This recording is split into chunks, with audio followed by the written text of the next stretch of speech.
Welcome to EPG Pathshala. I am Dr. Rukhsana Rahman from the Department of Women's Studies, Guwahati University. I will be speaking on military sociology and gender. Here, we are going to examine how the theories, particularly the feminist theories, are related to the other theories in the international context, and also to understand the gendered nature of conflict zones. While introducing the concept of what is military sociology, it has been found that as sociology evolved as a discipline in the 19th century, it is strongly influenced by the ideological and humanistic concerns. Military organization and war as a social process were given little attention. However, the institutional presence of the military was acknowledged by Herbert Spencer in the year 1908, an early social Darwinist who saw social organization evolving from primitive military forms to advanced industrial societies. In contrast, Karl Marx and his followers saw military forces as necessary for the imperialism that capitalist industrial societies would have to pursue as they exhausted domestic raw materials and markets.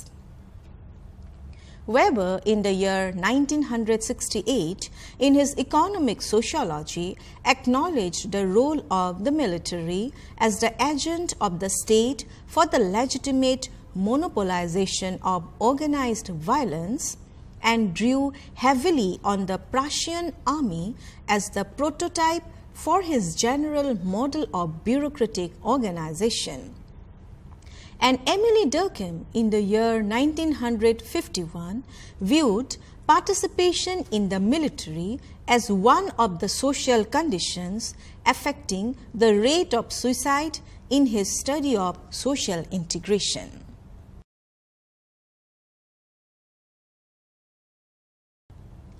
Today, major industrial societies are also military powers, and neo-Marxist scholars point the role of the military in international capitalist expansion. In many nations, such as Switzerland and Israel, the military plays a major integrative role in society. In modern nations, where the military frequently plays a less central role, it is likely to affect the lives of a large proportion of the population through its impact on economic, political, familial, and educational institutions. Thus, military sociology is a systematic study of the military as a social group. It relates to and examines issues of service personnel as a distinct group with coerced collective action. Such collective action is based on shared interest linked to survival in vocation and combat. Military sociology also concerns civil-military relations between other groups or government. This field of study sprouts from war to peace and from disasters to festivals. Military sociology emerged in the beginning of the World War II, and the issues studied during that period of time more or less tend to be central even today. With interdisciplinary collaboration, this field emerged as an applied one, a field oriented towards organizational and small group processes rather than towards national and transnational concerns.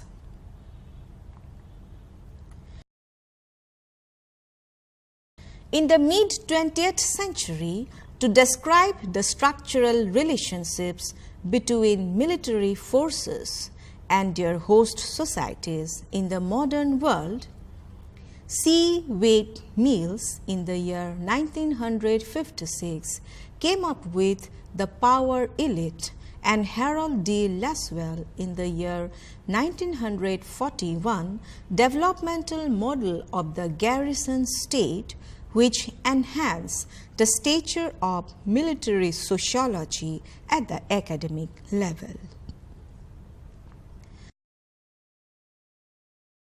Subsequently, there was Samuel P. Huntington and Maurice Janowitz, who published books on the nature of military profession and relationship of military to the state. Now let us discuss about gender and military sociology. Gender as a component, how it is related to the very concept of the military sociology we are going to examine now. Gender refers to the social expectations regarding behavior which are seen as appropriate for the members of each sex. Gender does not refer to the physical attributes which differentiate male and female, but to socially formed traits of masculinity and femininity according to Giddens. It is in the year 2006, 1017 page. Since gender and gender roles are shaped by social factors, they are related to power and status in societies around the world. People are socialized into gender roles as male, female, or transgender by society's social institutions such as the family, school, the media, and even the military. These are taught so that different responses and what is considered appropriate behavior can be appropriately reproduced. For example, D'Amico and Weinstein in the year 1999, page 4, believed that the military, I quote, is a fundamental site for the construction of gender. That is, the defining of the boundaries of behavior, indeed, of life possibilities for people we can call men and women, unquote. The military has been the quintessential masculine institution where boys become men, the few opportunities for women and no opportunities for transgender. Question of gender also emerge in context of institutional activities, peacekeeping operations and counter-insurgency operations. The question of the integration of women comes up when militaries have to ensure that they are responsive to the changing society, which they defend, that pays for them and without whose support they can do little. Militaries have been forced into adopting certain values and beliefs which reflect those of the wider society. For example, the integration of women, ethnic minorities, and in the majority of NATO militaries, acceptance of homosexuality.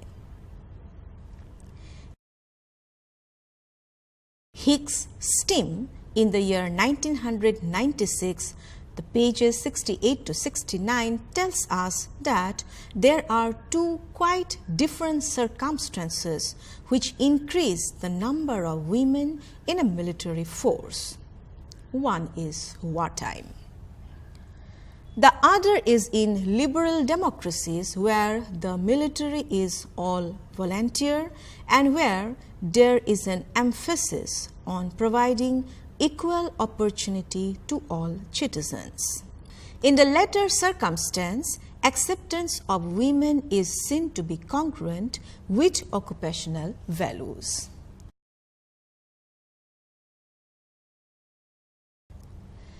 Now let us discuss about the gender dimension of military. Liberal feminists argue for equality under law, that there should be equal standards and opportunities for both men and women. That only when physical fitness tests are gender neutral and all military occupations are open to women, can women fit into the so-called legitimate role, quote unquote, of a military personnel. The logic behind this is that men and women have the capacity to perform equally. The Canadians have found that in battles, women can be just as tough as men, and the public accepts it easily when women soldiers die in Afghanistan. But what is evident as the only real barrier in women's participation in combat has been male attitude towards women in combat. The attitude of some military units encourages their male members to cultivate a certain body image and set up mannerisms.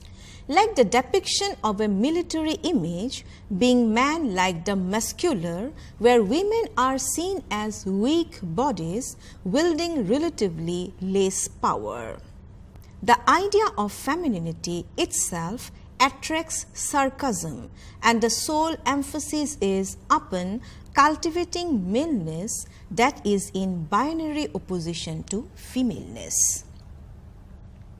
Chauvinist ethics that emerged in the Victorian era of women being delicate objects who are to be protected is openly advocated in the military.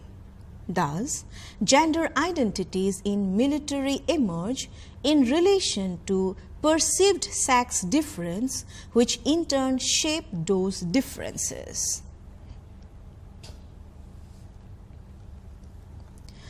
Now let us discuss about the logic behind keeping women out of the military. Women were and are kept out of the armed forces because of the myth of biology, which is not seen as the social construction that it is. In this argument, women are supposed to be genetically programmed to nurture life and are physically and emotionally not strong enough for combat. Those who subscribe to this line of thought argue that this division of labor is biologically based. Nevertheless, women have made their presence felt in the military.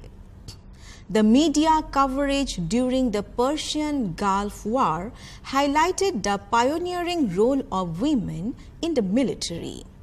And after that, women have continued to be represented as camp followers, nurses, revolutionaries, spies, soldiers in disguise, or as regular female soldiers, though rarely as supreme commanders. The obvious problems emerged out of existing gender stereotypes. If they acted like one of the guys, they are suspect, but acting as themselves also made others suspect them. A pioneer in gender military studies has been Maddie Wexler-Siegel. She, in 1995, is credited with developing the first model of the women-military relationship. In this model, she looks at three sets of variables affecting the relationship. First, military variables, which include the national security situation, the level of military technology, the structure of the forces and policies affecting entry. Secondly, social structure variables, which include a country's demographic patterns, labor force characteristics, that is women's participation and gendered niches, the state of the civilian economy and the structure of the family. Thirdly, cultural variables such as notions of male and female, values, public discourse about gender equality. The traditional cohesion of the military community is thought to be founded on homogeneity, called by some as cult of homogeneity, quote unquote. But there is no evidence to support this myth. Cohesion is based on commonality of experience, shared risk, and mutual experiences of hardship, and not on gender distinctions. This challenges the traditional male military culture, which concerns the issue of social representation and diversity. While the wider employment of women is still an ongoing process, focus has shifted to equal opportunities for all. It is important that the military be integral to the society it serves, not isolated from it. Therefore, the composition of the military must reflect the population it serves. However, what is evident in this integration process is that military chauvinism has not been lost. Now let us discuss about institutional stereotypes. Febraro in the year 2007, the page number 111, reports that males resist women in leadership roles by commenting on their feminine quote unquote qualities or appearance. Both Davis and Febraro describe how women's ability to perform in leadership roles in the combat arms is constantly questioned and compromised. Women may simply not be perceived of as competent leaders by virtue of their gender.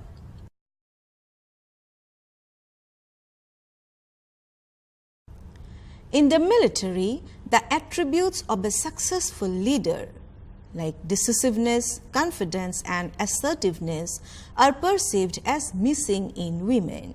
Israeli military historian Martin van Creveld maintains that the feminization of the military is equivalent to its weakening and decline, leaving the armed forces in the awkward position of being successively incapable of doing what they have been invented for. He writes that, I quote, "Because research shows that going into combat is the last thing most military women want," unquote. Creveld in the year 2001, page number 442. It is said that women in the armed forces would lead to, I quote, "higher rates of attrition, greater need for medical care, higher rates of non-availability, lower rates of deployability, lesser physical ability, aggravated problems of single parenthood, dual service marriages, fraternization, sexual harassment, sexual promiscuity, and homosexuality, all of which adversely affect unit cohesion, morale, and the fighting spirit of the armed forces."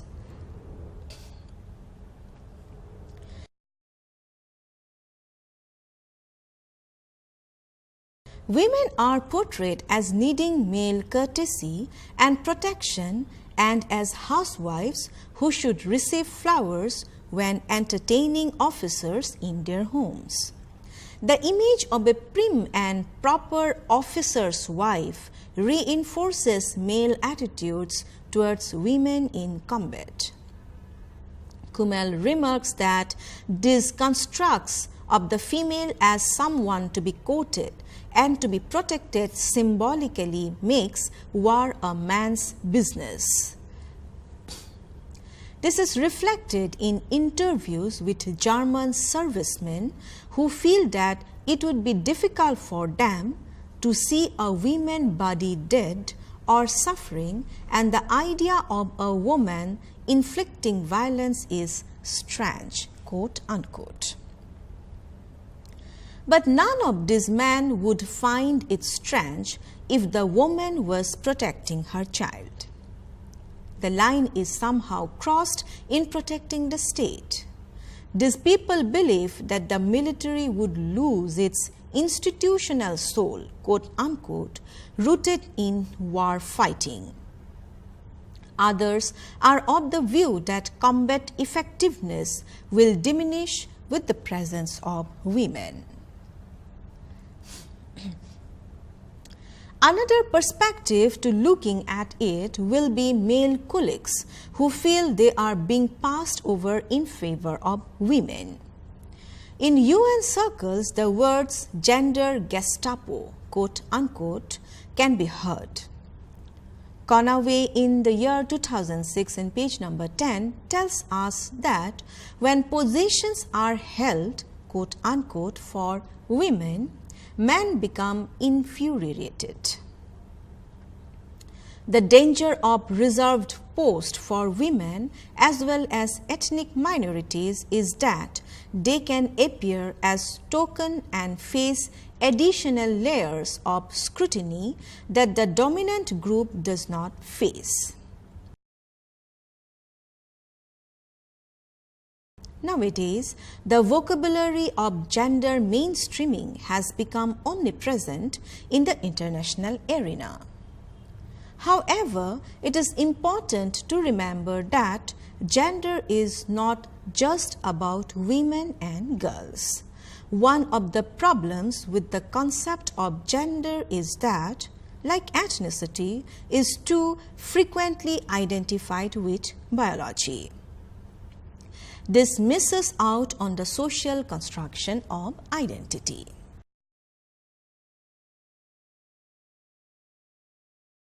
Now, let us focus the discussion on efforts at gender mainstreaming and its importance. To understand one of the trends of postmodernism, the example of women in military can be helpful. Pressures have grown to include women in all assignments, including combat. The Beijing Declaration and the Platform for Action in the year 1995 established the importance of gender as a primary strategy for the promotion of equality around the world and has a special section devoted to women and armed conflict. Both the declaration and platform called for the mainstreaming of a gender perspective in all policies and programs of United Nations member states. The Z report talks about the masculine culture of UN peace operations and recommends more gender balancing in its missions. The Z report talks about the masculine culture of United Nations peace operations and recommends more gender balancing in its missions. According to the report, the presence of more women in a mission, especially at senior levels, helps to promote an environment that discourages sexual exploitation and abuse, particularly of the local population. Miller and Moskos in the year 1995 found that American peacekeepers in mixed gender and mixed race units in Somalia adopted a more humanitarian approach to the local population than homogeneous male units. Similarly, a study for the United Nations Division for the Advancement of Women found that the incidence of rape and prostitution falls significantly with just a token female presence. I quote, "Stated simply, men behave better when in the presence of women from their own culture," unquote, remarked D. Groot. The UN Security Council Resolution number SCR 1325 for the first time formally recognized the distinct role and experiences of women in context of armed conflict, peace building, peacekeeping and conflict resolution. Again, UNIFEM focuses on including women in the peace process.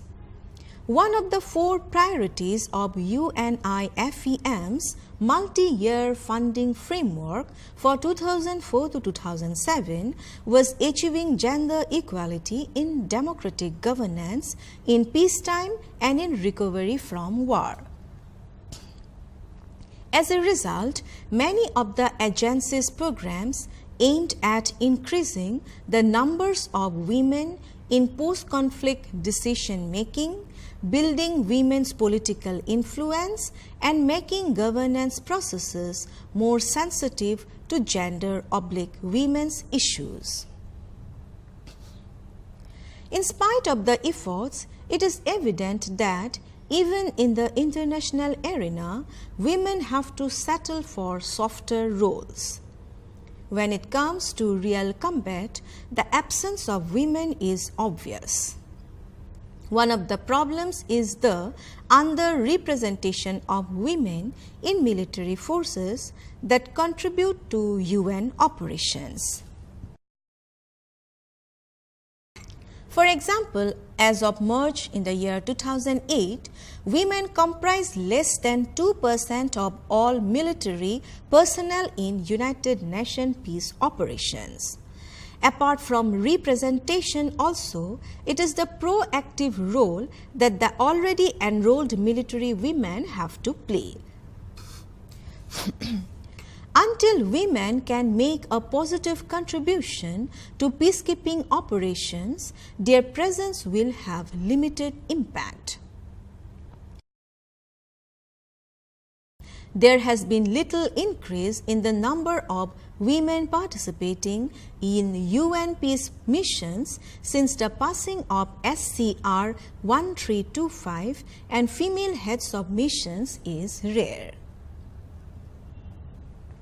This is because the most important troop contributing nations such as Pakistan, India and Bangladesh are opens where women rarely participate in the security sector.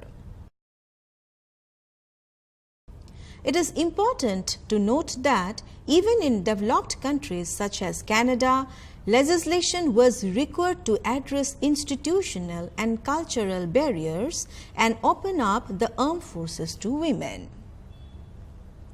Only 1% of military personnel are female and 4% are in police forces. Although 30% of international civilian staff is female, only 10% are in management positions in peace operations. Women also make up 22% of nationally recruited staff, but again they are relegated to clerical and service jobs only.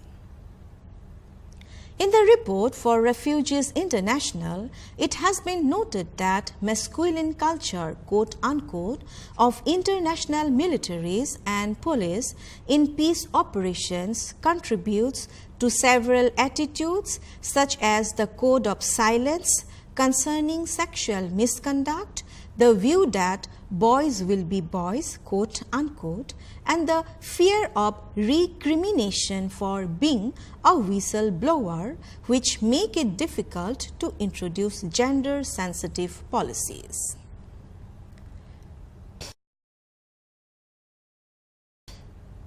Therefore, after the discussion, it can be concluded that whether as actors or as recipients, women have not been allowed to sink well in the military.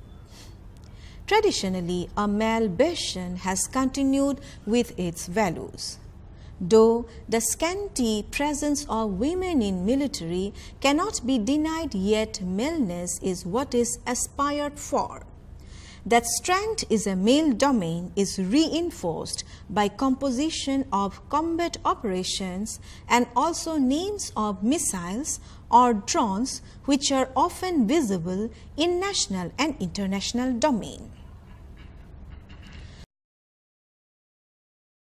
But as the military is opening its doors to interdisciplinary perspective that marks a change in warfare strategies in order to lessen casualties and avoid conflict, inclusion of women is indispensable. To gather cultural intelligence, provide regional knowledge and orientation to military commanders and troops in order to mitigate conflict and minimize misunderstandings that can lead to ill will, unwarranted violence or inadvertent casualties, a cultural turn will be must. And that cultural turn has to be in the form of military becoming an egalitarian institutions for all genders. Thank you.